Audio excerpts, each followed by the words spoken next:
tomorrow actually, but we're celebrating tomorrow's Mass, is the body and blood of Christ.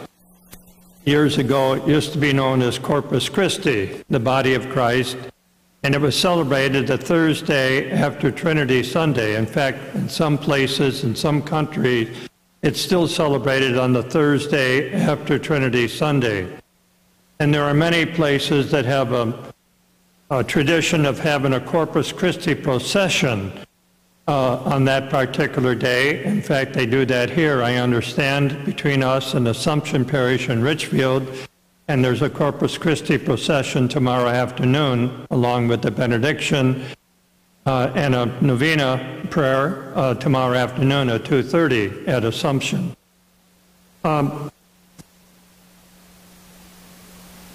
There's a lot to be said about the Eucharist, the body and blood of Christ. We could have a whole semester just on talking about the Eucharist. We know that we're taught that it's one of the 7 sacraments. It's actually the sacrament, so to speak, because many of the other sacraments can be celebrated within the context of the Eucharist. For example, confirmation usually takes place within the context of the Eucharist. If both parties are Catholic, usually that marriage takes place during the Eucharist. You can have baptisms during the Eucharist. You can have anointing the sick during the celebration of the Eucharist, and so forth. We don't have confession, but we do have the rite of reconciliation at the beginning of the Eucharist. So it's a very central focus. You can't build a Christian community without the Eucharist. That's how important it is. And we really believe, as Roman Catholic Christians, that this is truly the body and blood of Christ. It might taste like wine, taste like bread, but it truly is the body and blood of Christ.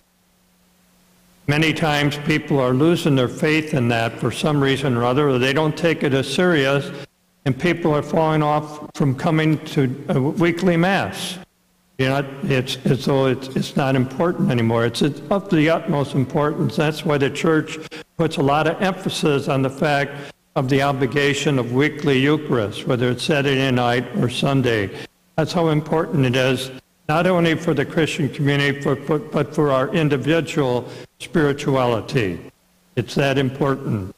And when we start taking it lightly, gradually we start taking our faith more lightly and we don't practice it anymore. Not saying we lose it entirely, but it just doesn't have the importance it should have in our lives.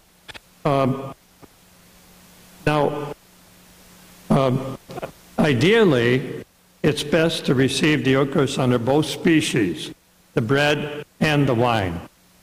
And now, there was a time, many of us can remember, you can receive only one under one species. And the reason for that was because there was an abuse back in history of the Church, and so they decided just under one species. Well, it was brought back because that's what Christ asked us to do. He says, take and drink and take and eat. He didn't say just take and eat. He said both. Now, there are reasons that people might not want to receive under the species of wine. There might be good reasons, and Christ is total under either species. So when we receive under the species of bread, we're receiving Christ totally, or we receive just under the species of the precious blood, we're receiving Christ totally. But the fullness of the sign is under both species. I remember being in one parish, and wasn't this parish, years ago, and the Archbishop there was highly encouraging people to go under both species. Some people prefer not to, and that's okay, we respect that. But when we do go to communion, we should do so with the utmost respect. You know, we make a big deal about First Holy Communion, and rightly so. You know, the kids get all dressed up, and it's a special occasion for the family to see the little girls dressed in white and the boys dressed in their suits, and because it is a special occasion. But actually, every time we receive the Eucharist is a special occasion. The first time isn't any more special in a certain way than any other time, you know, because we are receiving Christ. And to realize that when we do receive Christ, we do so with great respect. And we can go into how you do it. Another change that's come about, in my lifetime, of course, instead of receiving it on the tongue, you can receive it in the hand, and that's fine. You still have the option of receiving it on the tongue, and that's fine. Wonderful, you can do it. But do so with the greatest respect and not be in a hurry about it if we're receiving it in the hand and so forth and so on. Because it truly is Christ. What better gift can we give to one another than ourselves? You can give all the money in the world, you can give all the gifts in the world, but if you can't give yourself, you really are giving nothing. That's the greatest gift, giving ourselves. And those are expressions of giving, of love for somebody. But to really give of ourselves is so important. And Christ gives us himself in the Eucharist. That's how much he loves us. And to keep that in mind always. So it's not against reason to believe that that's truly the body and blood of Christ. It's beyond reason. It's in the realm of faith. And to keep that in mind.